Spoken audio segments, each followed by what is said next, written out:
Hi, good morning. My name's Andrea Cloughley. I'm Director of Palatine Financial Planning Limited. I wanted to talk to you today about the area of protection. We hear the term protection bandied about quite a bit, especially within our industry, and many of our clients kind of wonder, well, actually, what does it mean and how will it benefit me? When we talk about protection, we talk about protecting what matters is probably the best terminology for it. So in terms of if you've got liabilities, do you want to ensure that if anything happened to you, you and your family would be financially secure? If you were absent from work for a long length of time due to sickness or an accident, perhaps again, do you want to make sure that your family would continue to receive an income? Or it could be that just if you're no longer here, do you want to just make sure that that your family will be able to lead the lifestyle that they're currently accustomed to? For business owners, we work hard to build our businesses, and again, it's just making sure that if we're not here or if we're sick and unable to work in the business, that the business is still functional without the presence.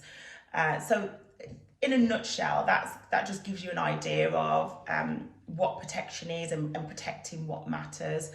But more recently, I've been having some quite interesting discussions around the area of protection. Some quite challenging conversations as well, actually. And I think there's definitely that misconception that protection, life insurance, critical illness, income protection, those are some of the products that are associated with protection, that they're almost like luxury spends. And that does intrigue me, I guess, because, we all pay for home insurance. If we've got a car, we, by law, have to pay for car insurance. If we've got pets, you can probably see a picture there of my Frenchie in the back. You make sure that you've got pet insurance. What's even more staggering is mobile phone insurance. Around 70% of us now insure our mobile phones and deem that as a necessity. But statistically, we don't see the importance of protecting our family or protecting the one thing that underpins our lifestyle, that underpins our sort of aspirations and financial objectives, and that's our income. The statistics show that there's just not a propensity for that. There's almost just not not that there's not a need, but that people just generally just don't see the need. And so for me, I just felt that it was my duty really just to kind of share an experience with you, because for me, I just think it's a case of, can you afford not to have protection provisions in place? And I think that's a massive, you just can't afford not to have it in place. But I'll take you right back actually to February 2018, on a Saturday morning where it was a normal sort of manic Saturday morning in our household, where we've got two children aged 2 and 7 at the time. If you're a parent, you know what it's like, that kids do every activity known to man, and so Saturdays and Sundays usually are spent sort of taking them around to enjoy these activities, and that was the same for us. It was no different. But one thing that we like to do at the weekends, especially because we are so busy in our lives during the week, is that we just like to utilise the dining table and sit down as a family and have breakfast together. And that's something that we do on a Saturday and Sunday morning, and did on this particular Saturday. And after we enjoyed our hearty breakfast, my husband felt really unwell actually. And for anybody that knows him, he is very fit, healthy, walks miles a day because of his job. He was 38 at the time. Yes, he smoked. Yes, he drank, but moderately and responsibly. But yeah, generally, led quite a healthy lifestyle. So for him to be sick was quite a rarity. So had a lie down for a couple of hours and thought actually he'll be fine after that. But it transpired that he wasn't fine at all actually. And what that meant is that we needed to make a 999 call. He needed to be taken to hospital and to have loads of tests done. And I always remember that moment when, you know, the doctor walks in and, you know, kind of reveal, well, this is what's happened. And, you know, it was diagnosed that he had a heart attack at 38. And it wasn't a minor heart attack either. And I could just see that look in his eyes, that fear, just him probably thinking our lives now are going to change forever, his in particular. And so just seeing that, you know, just literally sent a shudder down my spine, just hearing those words and watching him having to try and process what he'd been told. And that diagnosis then led to immediate surgery, and unfortunately he had to have 2 stents fitted due to his arteries. But, you know, he's you know, recovered really, really well. He leads an even healthier lifestyle now, and that's great.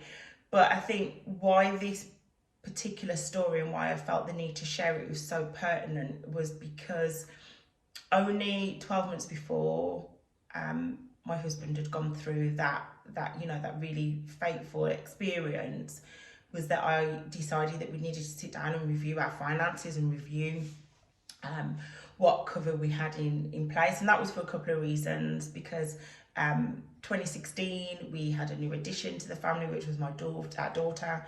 And then in 2017 I decided actually I'm going to go from working in an employed position into a self-employed environment. So there was 2 pretty big lifestyle changes there, and doing what I do as a job, I always say that lifestyle changes means that there should be some review that takes place in terms of reviewing your financial position. And that's exactly what we did. You know, I follow the same steps that I advise my clients to follow, because I'm no different.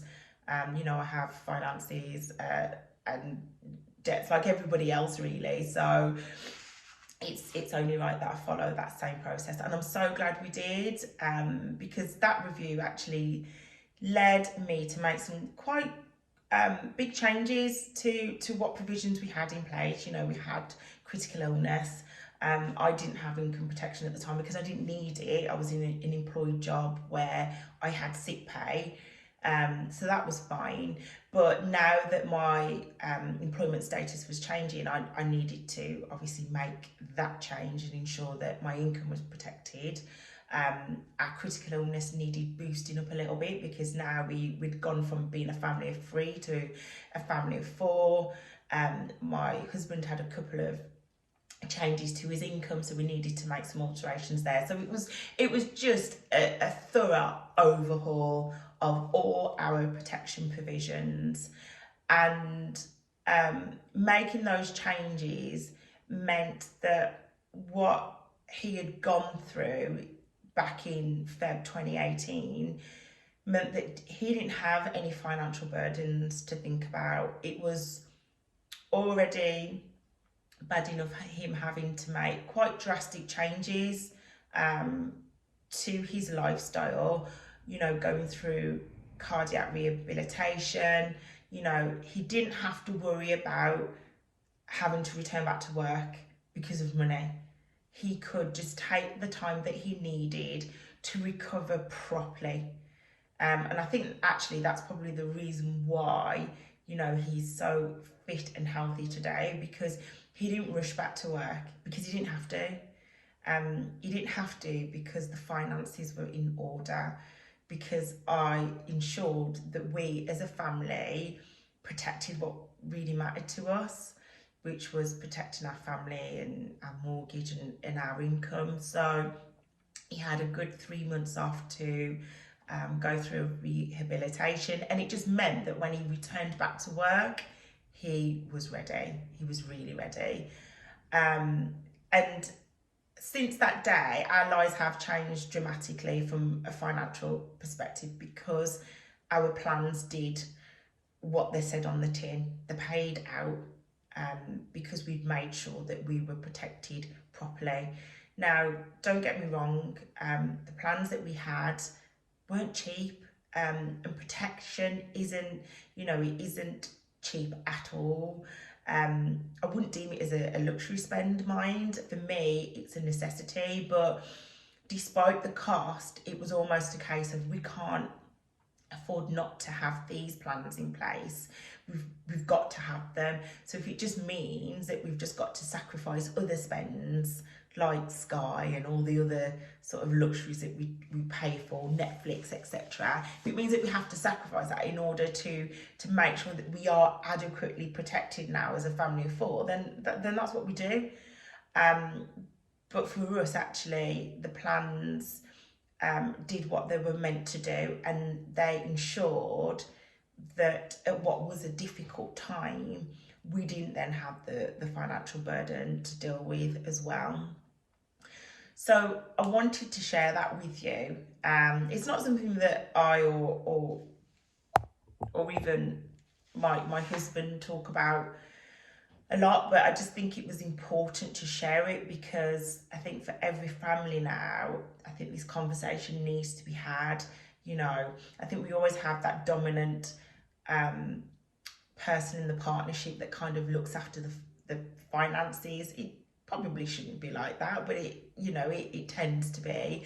It should be really joint conversations as a partnership, as a family, about what provisions do we have. If you are employed, don't forget that your employer could provide you with some of these provisions, sort of life cover in the form of death in service or sick pay. But it's important you understand what is it that you've got, but also understand what is it that we need, what is it should we have. And if there is a shortfall, then you need to have a conversation about actually how do we make sure that we bridge that gap and that there's not a shortfall there anymore. So ask yourself these 3 questions.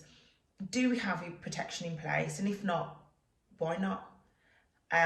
Ask yourself that if anything was to happen to you or anyone in your family that has an impact on you financially, what problems would that create? And ask yourself the final question: can you afford not to protect what matters to you? But if you have any questions at all, or just want to have a more detailed discussion with me about actually what protection means and review perhaps what you've already got in place, then please do feel free to give me a call. But thank you ever so much for listening, and I look forward to seeing you all very soon. Take care. Bye.